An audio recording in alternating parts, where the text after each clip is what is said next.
Good afternoon. My name is Dr. Robin Williams, and I am a professional development specialist with Moreno Valley Unified School District in Southern California.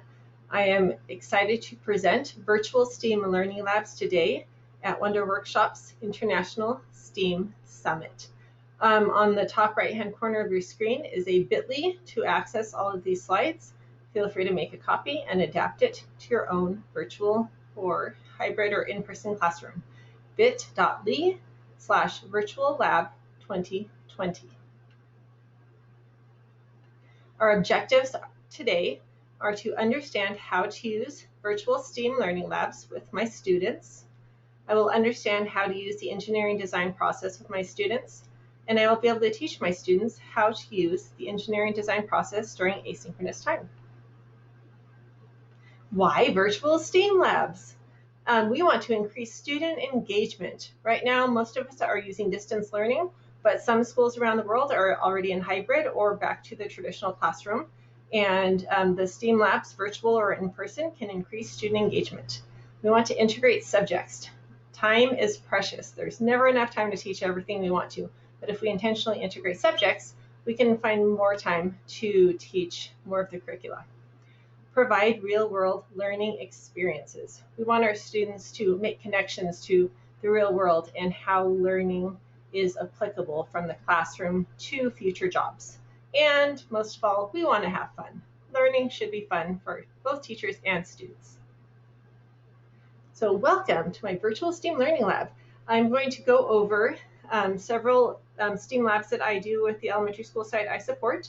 I have one grade level come at a time, and they come onto my virtual page, they click the Zoom link, and they are admitted to my virtual classroom. And most lessons are 30 to 45 minutes in length. The first one I did in August is digital citizenship. And at the beginning of every lab, I set up the expectations for students' behavior. So you can make a copy of this and add your own bitmoji, so it's personalized to meet the expectations you have for your students. And I also have it built into Pear Deck, where students can circle which goal they want to work on that day. And the rules are also in Espanol. This lesson was taken from Google's Be Internet Awesome. There are a plethora of lessons linked through Google. So this one is focusing on being kind and being going from being a bystander to being an upstander on the internet. So I'm just going to quickly go through this one because you can easily follow the lesson plan that Google provides. So I show a video from Kid President about how to change the world and talk about the importance of students being catalysts for change, and regardless of their age, they can make a positive difference. And talking about why does kindness matter, and this is built into Pear Deck where they can actually write their responses in real time, and I can share those results. And then we talk about the different types of people involved in bullying, and who a bystander is, how they can make bullying worse, and how they can make it better. An upstander fights bad behavior and stands up for kindness and positivity. And then there's a short video about how to be an upstander. And then this shows specific ways that somebody who sees bullying can address the situation. And then they have an activity on this Pear Deck slide where they write how they can be an upstander. And they can draw on this slide to make it interactive. So Pear Deck is a fun way to make your Google Slides presentations a little bit more interactive with students. And then this one, they would draw lines to what the target and what the upstander would do in a bullying situation. Taking action as a bystander is what makes you an upstander. And then we talk about takeaways. On this one, I have the students write down one thing they learned or one goal they have to be a kind digital citizen online. And this is a really good way to set the tone for the school year. And then I show them how they can play games on Be Internet Awesome. It's a really fun way for students to engage with 4 different worlds that focus on kindness and using security and other aspects of digital citizenship. Then the second lab I did this year is focusing on art and using visual metaphors. So I left my schedule on this one so that you can see how I broke it down by grade level, and then the entire grade level, up to 100 students, depending on the grade, would come into the lab, and the teachers were there too, kind of as a demo lesson. And I would always name the other teachers co-hosts to help manage the lesson and admit students. And I would warn the students ahead of time what they needed to have to be prepared for the lesson. So for this one, they needed Post-its or paper, crayons or colored pencils, and a pencil. And at the beginning of the lesson, I have them physically hold up each of the materials so that I can make sure that they are ready to learn. This goes over the objectives I had for the visual arts. Basically, they're using visual metaphors to convey their experiences and emotions in daily life. And this was a really fun one. This is from the movie Inside Out. It's called Guess the Feeling. And this worked really well, TK through 5th grade. And I would play it, and in the chat, the students would write down what the character was feeling. So I'm just going to play the beginning of this so you can get an idea of what was expected.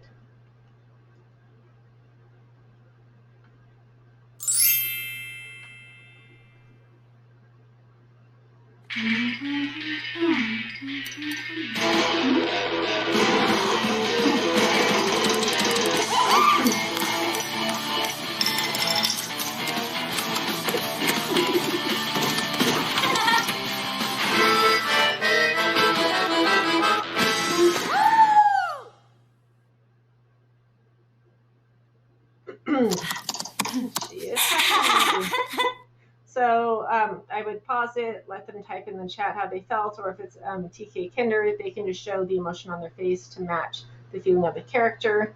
It gets the general conversation started about how that character was feeling and how it's okay to have different emotions throughout the day. And then I asked the students, what is the metaphor? And the most typical response is, I don't know. And that's okay. So even with TK and Kinder, I taught them about metaphors. So a metaphor, excuse me, is a way of comparing two things. So I kind of discuss the differences between similes and metaphors, and then I give the kids some examples of both.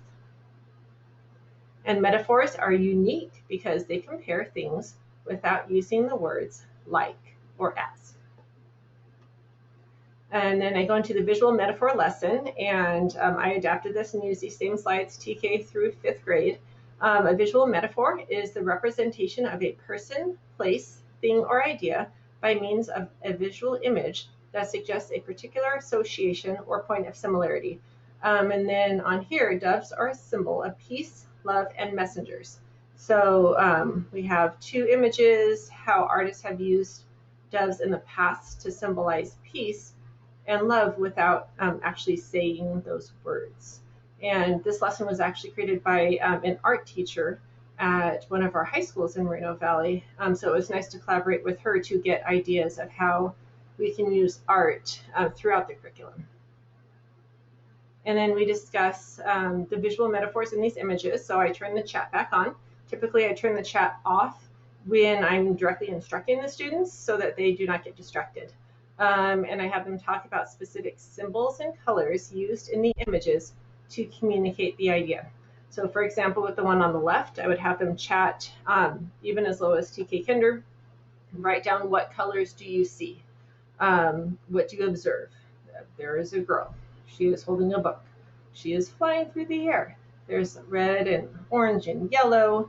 And then we get into the interpretation more. What do you think that means? And then students inevitably say something to the effect of, reading can take us places, reading lets you use your imagination and imagine that you are in a different place. Then this one on the right, we talk about imagination and how we have so many things in our head that we can't see. And I even have the really young students touch the top of their head to see, do you feel anything coming out of your head like that? No. And how that's a metaphor and not something that we can actually see on the person. And after that discussion, we do a little research about symbols. So if you go to symbols.com and type in the word love, these are just 4 of the hundreds of symbols that pop up historically about different symbols for love across the culture. And I typically have students show me the heart on camera because that is the most common symbol for love that they have seen. And then this Canva website shows some different ways that visual metaphors are used. And this one being creative, how it has that bright light bulb. So that's the use of the visualization and the words put together to say, be brilliant. And this one's fun, think outside the box. You'll notice it's just words, but with the way the words are written, they do not physically fit all the way inside of that frame. So the idea of thinking outside of what is the expected norm in life. And this one, creativity is contagious, pass it on. Just use of words and the font and colors show a variety of ways to communicate a message visually.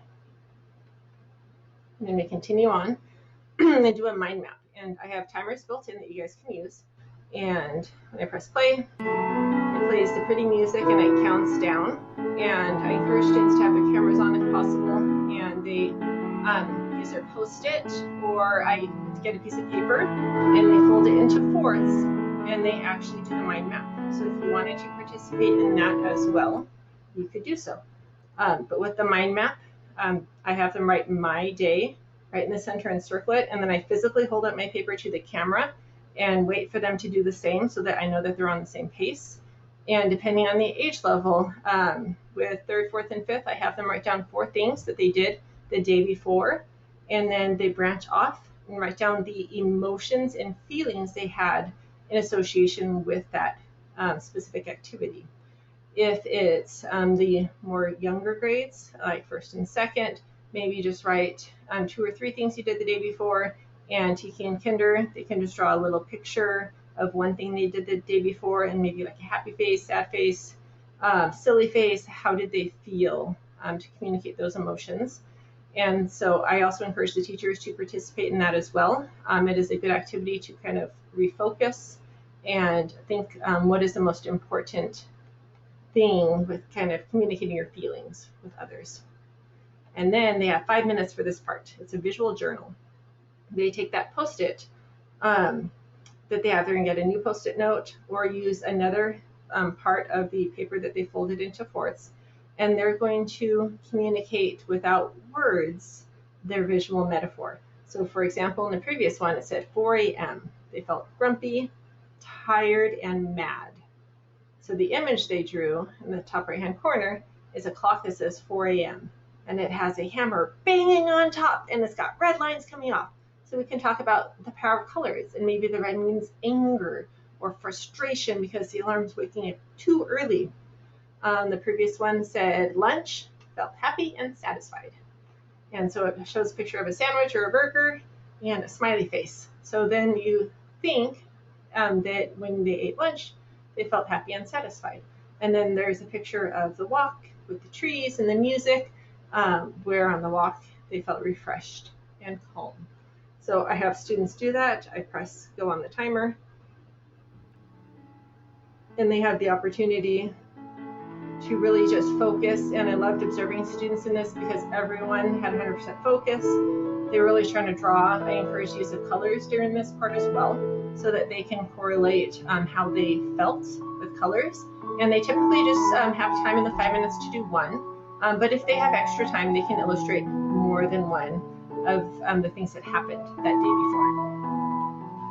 And when they're done, I have students physically hold up their Post-it of their picture to the camera so that we can all see. And then we do a little test. This works especially better if you have a smaller group, or if you want to use breakout rooms and have kids share out, where they are going to hold up their picture, and without saying any words, people can either in the chat or turning off their microphone if it's a small group, guess what the person was feeling. Were they upset? Were they frustrated? Were they excited? Were they silly? How did that person feel based on what they drew? And then there's some questions they can ask. Was the visual metaphor effective in communicating what they intended?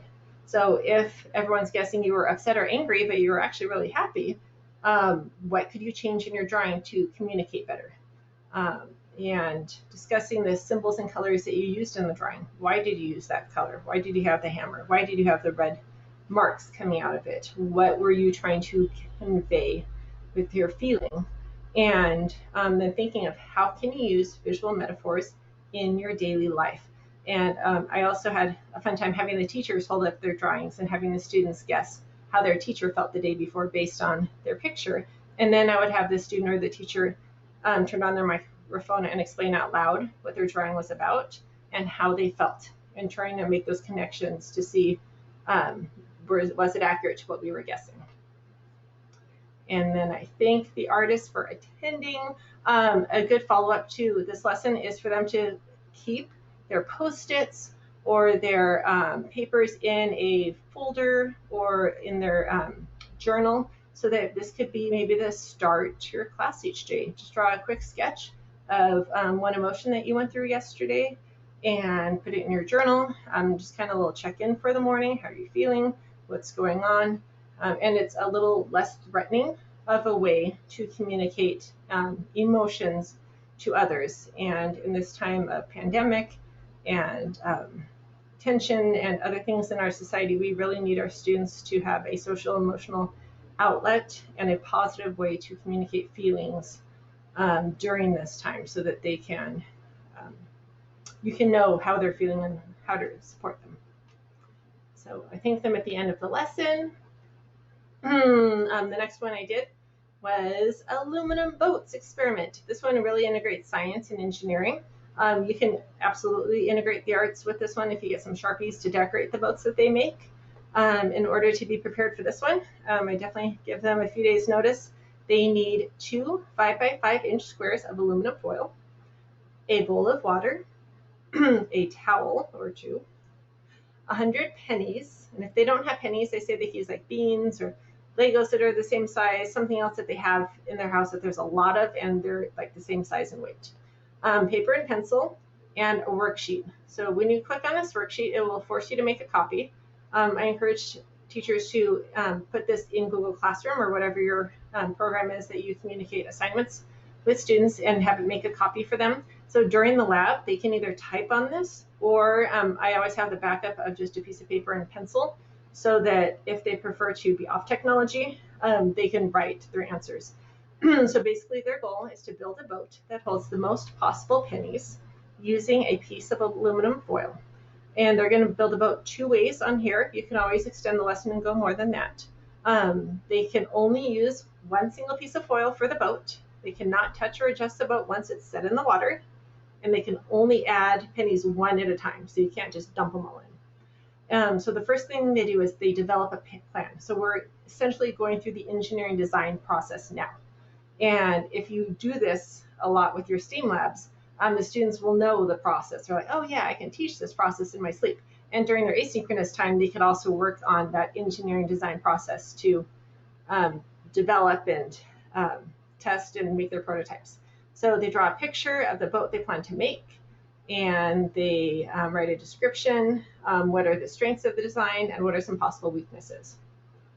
Then their next step is to test the boat. So they actually build a boat out of their foil, and I have the kids on camera. I have a towel under the boat. I also have a towel under my computer just in case. And I give them several minutes. They build the boat, and then they have quiet time to drop their pennies in 1 at a time. So they really have to focus so that they can count correctly. And then once their boat sinks, they write down that number. So maybe it held 41 pennies. So why did it sink? The walls weren't tall enough. The pennies got too heavy. What needs to be improved? And in the chat, I have them write down the number of pennies that made it in their boat, so we can kind of compare. And you can always get into the math standards and look at the range, median and mode of the data, school-wide or class-wide, and what needs to be improved. So I have them type out something they can do to make their boat better next time. Then evaluate and improve.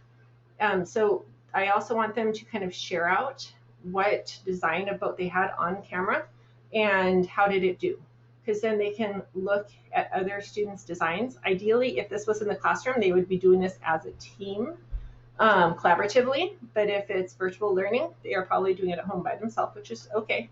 They can collaborate with their own awesome self and look, well, what ideas worked well. In the last lab I did with 4th graders, I had some boats that sank after 2 pennies and some that held 200 pennies. So what did that boat that had 200 pennies look like? Why was it so successful? And the one with 2 pennies, what happened?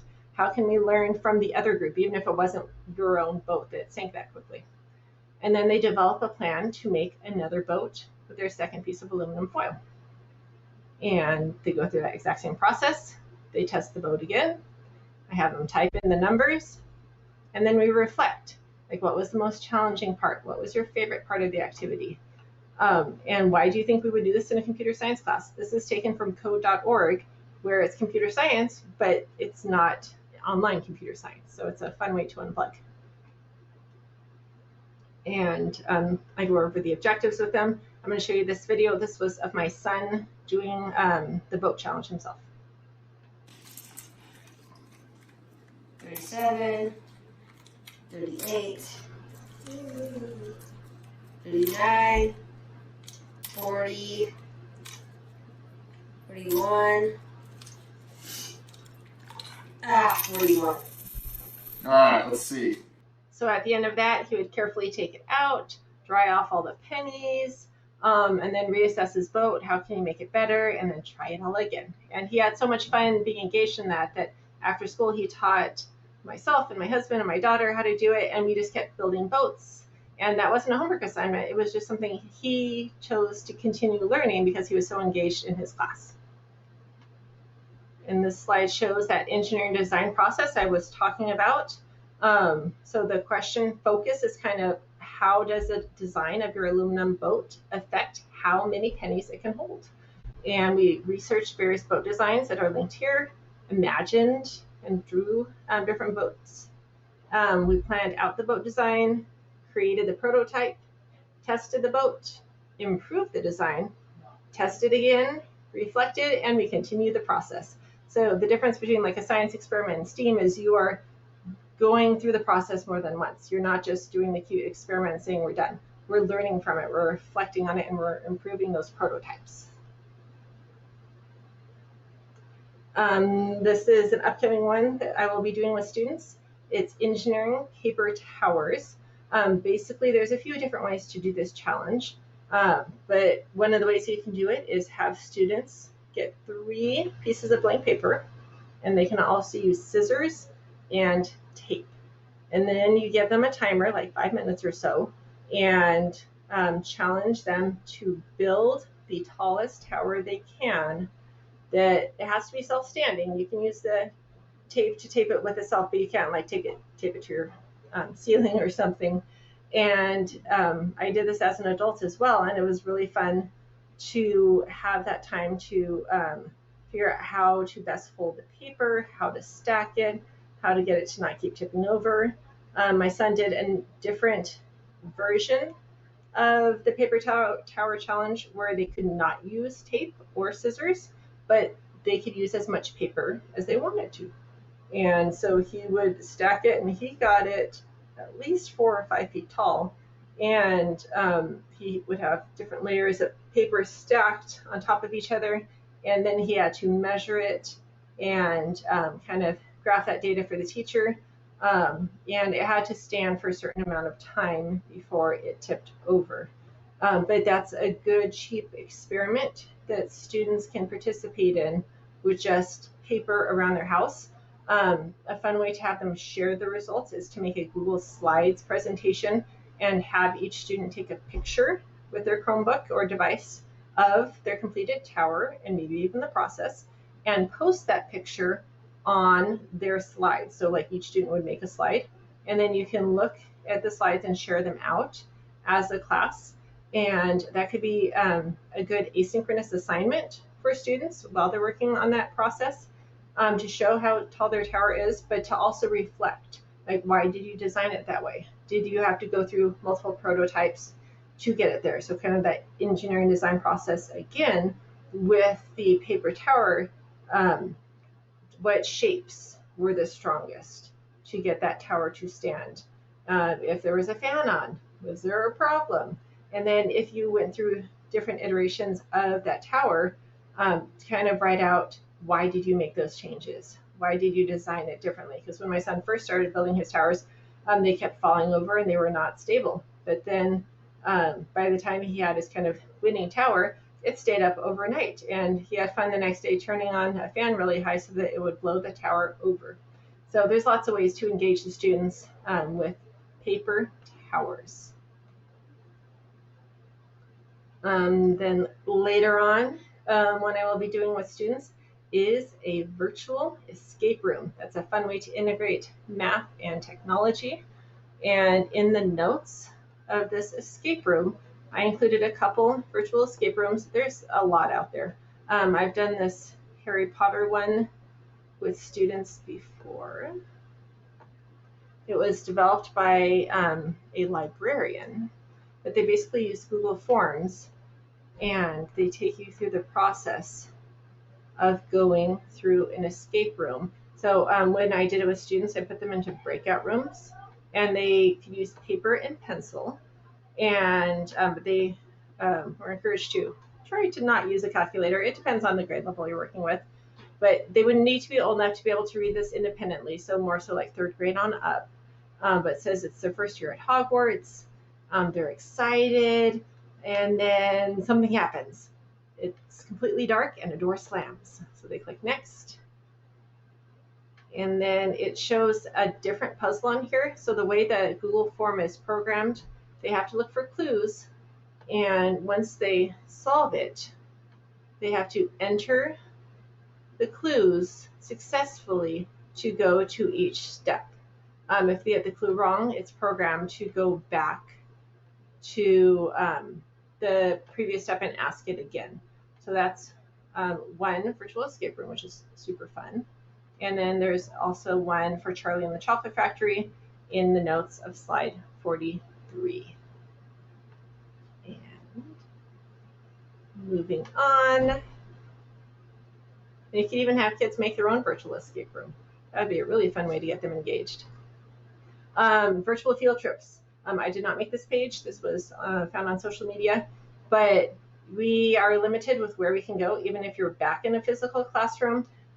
Field trips are expensive. We can't always afford the buses and the admission costs for all of the students. So we can take students on virtual field trips now and on in the future. So feel free to access this, click on the links, and virtually take your kids somewhere.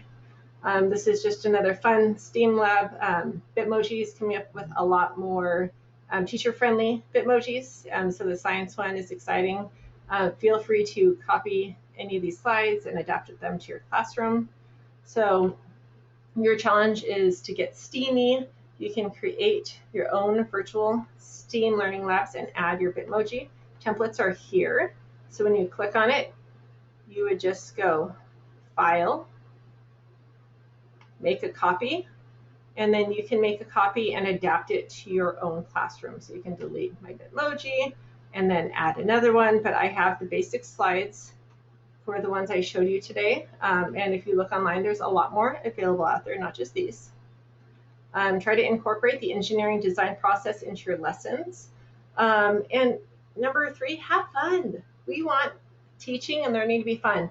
And fun is contagious. If you as a teacher are excited about the lab you're doing with your students, they will be more likely to be engaged and show up and be prepared.